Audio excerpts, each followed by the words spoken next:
Do ginagutom ko mga. Kita niyo na guys, kay ginagutom ang person. Manguha ta sa syempre bayabas. lang. Kabot ko. Wow. Dari. Kita. Isa lang gali. Isa lang kuhaan ta kay basi halaon na basa kita.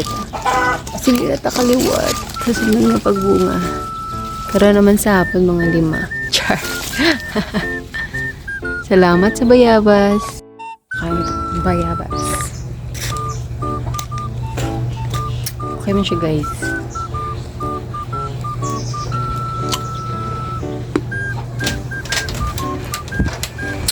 Amo na guys kung namin sa bukid. Kung ginagutom, damo nga kuluhaan sa ang paglamon sa palibot. Nga mag-ara kung ara ko sa kabukiran. Di ba nga tawag na kabukiran? Pero ang kasusyudad, kung may tanong ka, kung may tinanong ka, may kuhaon ka gid. Ayaw ka magkuha sa hindi matanong ha, kay basi maalibag ka ba? Bye, that's all.